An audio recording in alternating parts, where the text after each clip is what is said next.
Good morning mga ka-eksena! For today's ganap nga, maglilinis ako ng aking aquarium na isang buwan ko nang hindi nalilinis at mukhang kanal na yung itsura. So, papakita ko sa iyo at samahan nyo ako kung paano ko linisin ang aking aquarium at ang transformation pagkatapos kong linisin. Let's go! Yan po guys ang aking aquarium na mukhang kanal na yung itsura. Saan kayo nakakita ng Christmas tree na nasa taas ng aquarium? 2 years ko na palang gamit yan guys. So liligpitin din natin yan. Itatago din natin yan. Para next year, may magamit ulit tayong Christmas tree. So meron pala akong electric feeder na ubos na rin. Kaya tatanggalin natin yan at re-refillan ulit natin.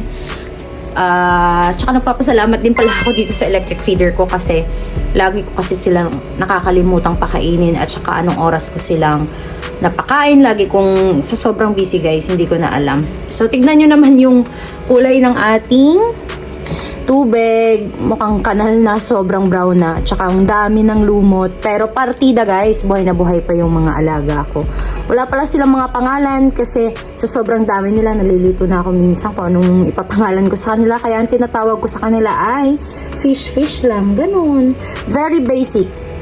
Ang importante, buhay sila. At saka napapakain ko sila, napapanindigan ko ang pagiging responsable ko sa kanila. At ayun, marami na rin, ilang beses na rin akong namatayan ng isda. Ilang beses na rin akong bumili ng isda. But very comforting kasi guys pag may isda ka sa bahay. Let's go! So papalitan na natin yung tubig nila para maginhawaan na yung mga alaga natin. And then first, tatanggalin muna natin yung ating Christmas tree para magamit pa natin for next year. So let's go!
So, sa paglilinis ng filter guys, kailangan i-brush mo talaga siya para matanggal yung mga lumot. Kagaya niyan, malinis na siya. So, pag ganyan na siya, tinatabi ko na siya. Tapos, susunod. Lahat ng parte ng filter, binabrush ko siya guys para mawala yung lumot tsaka maging malinis talaga siya pagbalik mo sa aquarium. So, minsan mo lang naman ito gagawin, kaya lahatin mo na, linisin mo na yung lahat. So, may bato pala to guys, para nagti-filter din siya. Tumutulong din siya sa pag-filter ng mga dumi. Tsaka, hindi ko siya tinatanggal kasi ang hirap kasi ibalik. Guys, nung nakaraan tinanggal ko. Sobrang tagal ko siyang naibalik. So, ang ginagawa ko, binabrush ko na lang siya ng binabrush para matanggal at matanggal yung mga lumot at mabilis na rin siyang linisin. So, yun lang. Lahat yung binabrush ko, tapos ibabalik ko sila maya-maya. lahat. Tapos patutuluin at ibabalik na sa aquarium. So ngayon ibabalik ko na siya guys. Kasi tapos ko na siyang linisin. Ganyan mo lang siya ibalik guys. Napakadali.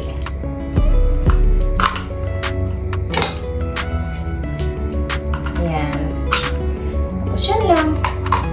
Ibalik na siya. Pwede mo siya ulit gamitin as a filter.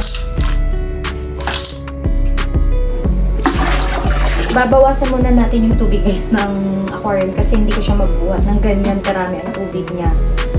Kasi syempre, ililipat natin sila sa isang lagayan para malinisan natin yung loob ng aquarium.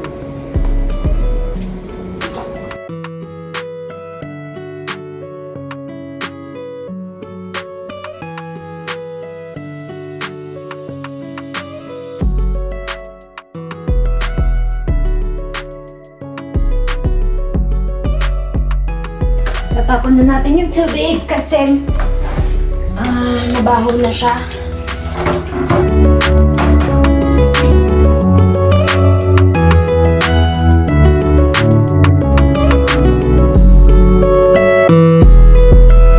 So yun na guys, nalipat na natin sila sa ating lagayan. So it's time na nalilinisin natin yung napakadumi nilang aquarium.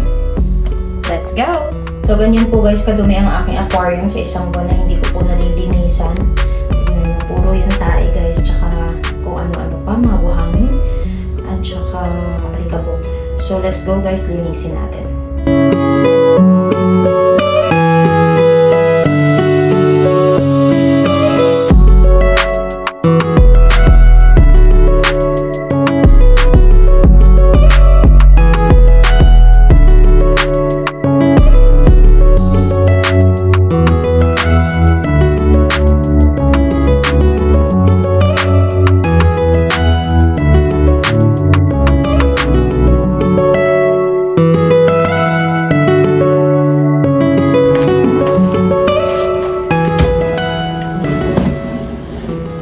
Guys, tapos na pong linisin yung aquarium at nilagyan ko siya ng konting tubig.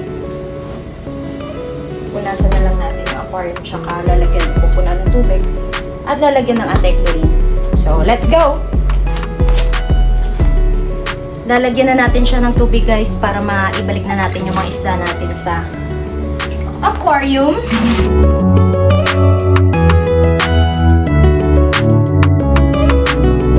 Pwede na nating lagyan ng anti-chlorine yung ating tubig guys para mabawasan yung chlorine ng tubig and then para tumagal yung isda natin. Let's go! Isang taka lang guys yung nilalagay ko dito lagi.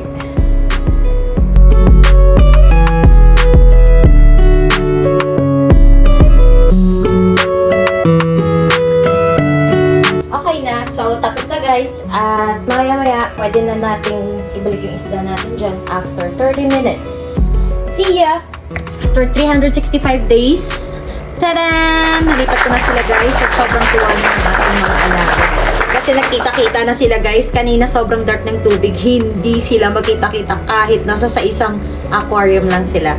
So ayan na guys, tuwang-tuwa na yung mga alaga. Wow! Naglalaro na sila. So ayan na guys, naibalik na natin yung mga alaga nating isda. And tapos na tayo sa paglilinis ng ating aquarium.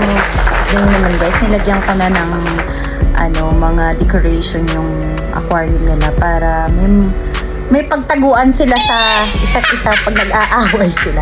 So thank you guys, that's all for today. Bye!